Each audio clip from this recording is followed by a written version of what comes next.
Hey guys, welcome back to ಫೂಫಿ blog. So ಹೇಗಿದ್ದೀರಾ ಎಲ್ಲರೂ? ಚೆನ್ನಾಗಿದ್ದೀರಾ ಅಂತ ಹೇಳಿ ಇವತ್ತಿನ ಬ್ಲಾಗ್ನ ಸ್ಟಾರ್ಟ್ ಮಾಡೋಣ. ನಾನು ನಿಮ್ಮ ಪ್ರೀತಿಯ ಯಶು. ಸೊ ಇವತ್ತು ಡಿನ್ನರ್ ಪ್ರಿಪೇರ್ ಮಾಡ್ತಾ ಇದ್ದೀನಿ. ಚಪಾತಿ ಮಾಡ್ತಾ ಇದ್ದೀನಿ. ಚಪಾತಿ ಜೊತೆಗೆ ಆ್ಯಕ್ಚುಲಿ ವೆಜ್ ಕರಿ ಮಾಡೋಣ ಅಂದ್ಕೊಂಡೆ, ಬಟ್ ಸೊ ಇದ್ದವರು RCB ಮ್ಯಾಚ್ ಇದೆ, ಮ್ಯಾಚ್ ನೋಡಿಕೊಂಡು ಚಿಕನ್ ತಿನ್ನೋಣ, ಚಿಕನ್ ಕರಿ ಏನಾದರೂ ಮಾಡು ಅಂತ ಅಂದರು. ಅದಕ್ಕೆ ಇವಾಗ ಚಿಕನ್ ಕರಿ ಮಾಡ್ತಾ ಇದ್ದೀನಿ. ಸೊ ರೆಸಿಪಿನ ನಿಮ್ಮ ಜೊತೆನೂ ಕೂಡ ಶೇರ್ ಮಾಡಬೇಕಂತ ಹೇಳಿ ಬ್ಲಾಗ್ ಮಾಡ್ತಾ ಇರೋದು. ತುಂಬ ಈಸಿ ರೆಸಿಪಿ, ಒಂದು ಹಾಫ್ ಆನ್ ಅವರ್ ಒಳಗಡೆ ಮಾಡ್ಕೋಬೋದು. ಸೊ ಅದಕ್ಕೆ ನಿಮ್ಮ ಹತ್ರ ಶೇರ್ ಮಾಡೋಣ ಅಂತ ಈ ವ್ಲಾಗ್ನ ಮಾಡ್ತಾ ಇದ್ದೀನಿ. ಚಿಕನ್ ತಗೋಬರೋದಕ್ಕೆ ಹೋಗೋದಕ್ಕೆ ನಾನು ತುಂಬ ಬ್ಯುಸಿ ಇದ್ವಿ. ಇವತ್ತು ಸ್ವಲ್ಪ ಕೆಲಸ ಇತ್ತು, ಇಬ್ಬರು ಈಚೆ ಹೋಗೋಕ್ಕಾಗಿಲ್ಲ. ಅದಕ್ಕೋಸ್ಕರನೇ ಆನ್ಲೈನಿಂದ ಆರ್ಡರ್ ಮಾಡಿದೆ. ನಾನು ತರಿಸಿರೋ ಚಿಕನ್ನು ನಂದು. ಸೊ ಹಾಫ್ kg ತೊಗೊಂಬಂದಿದ್ದೀನಿ. ಸೊ ಒನ್ ಟೈಮ್ಗಲ್ವಾ, half kg more than enough ಅಂತ.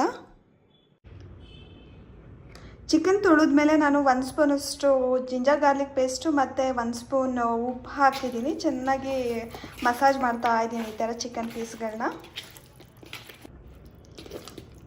ಚೆನ್ನಾಗಿ ಈ ಥರ ಕಲಸಿ ಮ್ಯಾರಿನೇಷನ್ಗೆ ಇಡೋಣ. ಅಂದರೆ ಜಾಸ್ತಿ ಹೊತ್ತೇನು ಇಡೋದು ಬೇಡ. ನಾವು ಬೇರೆ ಬೇರೆ ಮಸಾಲೆ ಎಲ್ಲ ರುಬ್ಕೊಳ್ಳೋದು ಐಟಮ್ಸ್ ಎಲ್ಲ ಇರುತ್ತಲ್ಲ, ಅದೆಲ್ಲ ರುಬ್ಕೊಳ್ಳೋ ಅಷ್ಟರಲ್ಲಿ ಇದು ಸ್ವಲ್ಪ ಚೆನ್ನಾಗಿ ಜಿಂಜರ್ ಗಾರ್ಲಿಕ್ ಪೇಸ್ಟು ಮತ್ತು ಉಪ್ಪು ಚೆನ್ನಾಗಿ ಚಿಕನ್ಗೆ ಅಂಟಿರುತ್ತೆ ಅಂತ ಸ್ವಲ್ಪ ಹೊತ್ತು ಹಿಂಗೆ ಮ್ಯಾರಿನೇಟ್ ಮಾಡಿ ಇಟ್ಕೊಳ್ಳೋಣ.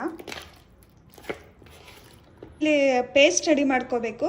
ಅದಕ್ಕೆ ಬೇಕಾಗಿರೋದು ಚಿಲ್ಲಿ ಮತ್ತು ಗೋಡಂಬಿ ಬೇಕು, ಅದೆರಡೂ ಹುರ್ಕೋಬೇಕು. ನಾನಿಲ್ಲಿ 4 ಗುಂಟೂರು ಚಿಲ್ಲಿ ತೊಗೊಂಡಿದ್ದೀನಿ ಮತ್ತು 2 ಕಾಶ್ಮೀರಿ ಚಿಲ್ಲಿ ತೊಗೊಂಡಿದ್ದೀನಿ.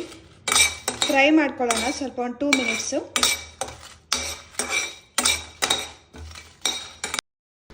ಫ್ರೈ ಆಗಿದೆ. ಇವಾಗ ಮಿಕ್ಸಿ ಜಾರಿಗೆ ಹಾಕೋತಾ ಇದ್ದೀನಿ ಗ್ರೈಂಡ್ ಮಾಡ್ಕೊಳ್ಳೋದಕ್ಕೆ ಅಂತ. ಸೊ ತಕ್ಷಣ ನೀವು ರುಬ್ಕೊಳ್ಳೋಕೆ ಹೋಗ್ಬಿಡಿ, ಯಾಕೆಂದರೆ ಬಿಸಿ ಇರುತ್ತಲ್ಲ. ಸೊ 5 ಮಿನಿಟ್ಸ್ ವೆಯ್ಟ್ ಮಾಡಿ ಕೂಲ್ ಆಗೋವರೆಗೂ, ಆಮೇಲೆ ರುಬ್ಕೊಳ್ಳಿ. ಸೊ ಇದಕ್ಕೆ ವಾಟರ್ ಏನು ಆ್ಯಡ್ ಮಾಡಬೇಡಿ, ಜಸ್ಟ್ ಹಾಗೆ ರುಬ್ಕೊಳ್ಳಿ. ಇಲ್ಲಿ ಪೌಡರ್ ಆಗುತ್ತೆ, ನೀವು ನೋಡ್ತಾ ಇದ್ದೀರಾ. ಸೊ ಇದಕ್ಕೆ 1 ಟೊಮೆಟೊ ಆ್ಯಡ್ ಮಾಡಿ ಮತ್ತೆ ಪೇಸ್ಟ್ ಮಾಡ್ಕೊಳ್ಳಿ. ಇದೇ ಜಾರಿಗೆ ಆ್ಯಡ್ ಮಾಡಿ ಪೇಸ್ಟ್ ಮಾಡ್ಕೊಳ್ಳಿ.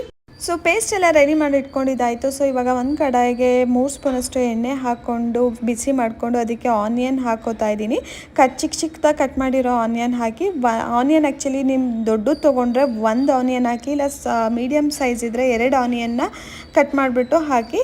ಸೊ ಈಗ ಆನಿಯನ್ ಫ್ರೈ ಆದಮೇಲೆ ಅರಿಶಿನ ಹಾಕ್ಕೊಳ್ಳಿ 1/4 ಸ್ಪೂನಷ್ಟು, ಮತ್ತು 1 ಸ್ಪೂನ್ ಚಿಲ್ಲಿ ಪೌಡರ್ ಹಾಕಿ, 2 ಸ್ಪೂನು ಧನಿಯಾ ಪೌಡರ್ ಹಾಕಿ, ಅದ್ರ ಜೊತೆ ಒಂದು ಸ್ವಲ್ಪ ಉಪ್ಪು ಹಾಕಿ ಚೆನ್ನಾಗಿ ಫ್ರೈ ಮಾಡ್ಕೊಳ್ಳಿ, ಹಸಿ ಸ್ಮೆಲ್ ಹೋಗೋ ಥರ.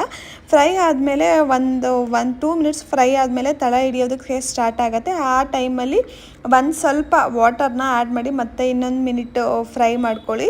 ಚೆನ್ನಾಗಿ ಹಸಿ ಸ್ಮೆಲ್ಲೆಲ್ಲ ಹೋದ್ಮೇಲೆ ಚಿಕನ್ ಹಾಕ್ಬಿಟ್ಟು ಮತ್ತೆ ಫ್ರೈ ಮಾಡ್ಕೊಳ್ಳಿ ಒಂದು 3 ಮಿನಿಟ್ಸು. ಒಂದು ಮೀಡಿಯಮ್ ಫ್ಲೇಮಲ್ಲಿ ಇಟ್ಕೊಂಡು ಚಿಕನ್ ಹಾಕಿ ಫ್ರೈ ಮಾಡ್ಕೊಳ್ಳಿ. ಸೊ ಇವಾಗ ಪೇಸ್ಟ್ ಮಾಡ್ಕೊಂಡಿದ್ವಲ್ಲ, ಆ ಪೇಸ್ಟ್ನ ಆ್ಯಡ್ ಮಾಡೋಣ. ಸೊ ಆ ಪೇಸ್ಟ್ ಆ್ಯಡ್ ಮಾಡಿಬಿಟ್ಟು ಒಂದು 3 ಮಿನಿಟ್ಸ್ ಟೈಮು ಮತ್ತೆ ಫ್ರೈ ಮಾಡ್ಕೊಳ್ಳೋಣ. ಸೊ ಪೇಸ್ಟ್ ಆ್ಯಡ್ ಮಾಡಿ 3 ಮಿನಿಟ್ಸ್ ಫ್ರೈ ಮಾಡ್ಕೊಂಡ್ಮೇಲೆ ಅದಕ್ಕೆ ನಾವು ಮತ್ತೆ ಗರಂ ಮಸಾಲ ಆ್ಯಡ್ ಮಾಡ್ಕೋಬೇಕು. ಸೊ 1/2 ಸ್ಪೂನ್ ಗರಂ ಮಸಾಲಾನ ನೀವು ಆ್ಯಡ್ ಮಾಡಿಕೊಂಡ್ರೆ ಸಾಕು. ಸೊ ಗರಂ ಮಸಾಲ ಆ್ಯಡ್ ಮಾಡಿದ್ಮೇಲೆ 1 ಮಿನಿಟಷ್ಟು ಮತ್ತೆ ಫ್ರೈ ಮಾಡಿ ಅದಕ್ಕೆ 1 ಕಪ್ ಆಫ್ ವಾಟರ್ನ ಆ್ಯಡ್ ಮಾಡಿ 15 ಮಿನಿಟ್ಸು ಬೇಯೋದಕ್ಕೆ ಇಡಬೇಕು. ಸೊ ಚಿಕನ್ ಬೆಂದಿರುತ್ತೆ, ಆಲ್ಮೋಸ್ಟ್ 15 ಮಿನಿಟ್ಸ್ ಬಿಟ್ಟಿರ್ತೀವಲ್ಲ, ಆ 15 ಮಿನಿಟ್ಸಲ್ಲಿ ಲಾಸ್ಟಲ್ಲಿ ಕೊತ್ತಂಬರಿ ಸೊಪ್ಪನ್ನ ಆ್ಯಡ್ ಮಾಡಿಕೊಂಡು 1 or 2 ಮಿನಿಟ್ಸು ಮತ್ತೆ ಬೇಯಿಸ್ಕೊಳ್ಳಿ. ಸೊ ನೀವೇ ಇಲ್ಲೇ ನೋಡ್ತಾ ಇರ್ಬೋದು ಚಿಕನ್ ಕರಿ ಹೇಗಾಗಿದೆ ಅಂತ. ತುಂಬ ಚೆನ್ನಾಗಿರುತ್ತೆ, ತುಂಬ ಟೇಸ್ಟಿಯಾಗಿರುತ್ತೆ, ಮತ್ತು ಫಾಸ್ಟಾಗಿ ಕೂಡ ಮಾಡ್ಬೋದು. ಈಸಿ ರೆಸಿಪಿ, ನೀವು ಮನೆಯಲ್ಲಿ ಟ್ರೈ ಮಾಡಿ. ಸೊ ಈ ಚಪಾತಿ ಜೊತೆ ತಿನ್ನೋದಕ್ಕೆ ತುಂಬ ಚೆನ್ನಾಗಿರುತ್ತೆ. ಇವತ್ತು ನಮ್ಮ ಮನೆಯಲ್ಲಿ dinner chapati with chicken curry, ಅದ್ರ ಜೊತೆ ನಾವು ಮ್ಯಾಚ್ ನೋಡಿಕೊಂಡು ಇವತ್ತಿನ ಡಿನ್ನರ್ನ ತುಂಬ ಚೆನ್ನಾಗಿ ಎಂಜಾಯ್ ಮಾಡಿದ್ವಿ. ಇವತ್ತು ನಮ್ಮ ಇಶು ಬರ್ಡೇ ಏಪ್ರಿಲ್ 7th ಅವಳ ಬರ್ಡೇ. ವಿಯಾಂಶು ಬರ್ಡೇಗೂ ಹೋಗೋಕ್ಕಾಗಿಲ್ಲ, ಇಶು ಬರ್ಡೇಗೂ ಹೋಗೋಕ್ಕಾಗಿಲ್ಲ. ಸೊ ಅದಕ್ಕೆ ಅವಳು ಫೋಟೋ ಹಾಕಿ ವಿಶ್ ಮಾಡ್ತಾ ಇದ್ದೀನಿ ಈ ವ್ಲಾಗಿಂದನೇ. Happy birthday Ishu, may God bless you. ರಾತ್ರಿನೇ ಮೆಹಂದಿ ಕಲಿಸಿಟ್ಟಿದ್ದೆ, ಎದ್ಬಿಟ್ಟು ಬೆಳಗ್ಗೆ ಅಪ್ಲೈ ಮಾಡಿಕೊಂಡೆ. ಸೊ ವಾಕ್ ಹೋಗ್ಬಿಟ್ಟು ಬಂದು ಮತ್ತು ವರ್ಕೌಟ್ ಮುಗಿಸಿ ಇವಾಗ ಹಾಟ್ ವಾಟರ್ ಕುಡಿತಾ ಇದ್ದೀನಿ. ಹಾಗೆ ಮನೆ ಕ್ಲೀನ್ ಮಾಡೋದಕ್ಕೆ ಅಂತ ಹೇಳಿ ಟೈಡಿ ಬಿಟ್ಟಿದ್ದೀನಿ, ಇಲ್ಲಿ ನೋಡ್ತಾ ಇರ್ಬೋದು ನೀವು. ಸೊ ನಂದೆಲ್ಲ ಕೆಲಸ ಮುಗಿಸೋ ಅಷ್ಟರಲ್ಲಿ ಮನೆ ಕ್ಲೀನ್ ಆಗಿರುತ್ತೆ. ಸೊ ಇಲ್ಲಿಗೆ ಇವತ್ತಿನ ವ್ಲಾಗ್ನ ಮುಗಿಸ್ತಾ ಇದ್ದೀನಿ. ಯಾರೆಲ್ಲ ನನ್ನ ವೀಡಿಯೋ ನೋಡ್ತಾ ಇದ್ದೀರಾ, ಇಷ್ಟ ಆಗಿದ್ರೆ ಲೈಕ್ ಮಾಡಿ, ಶೇರ್ ಮಾಡಿ, ಹಾಗೆ ಸಬ್ಸ್ಕ್ರೈಬ್ ಮಾಡಿ. ನೆಕ್ಸ್ಟ್ ಸಿಗೋಣ ಮುಂದಿನ ವ್ಲಾಗಲ್ಲಿ. Until then take care, by.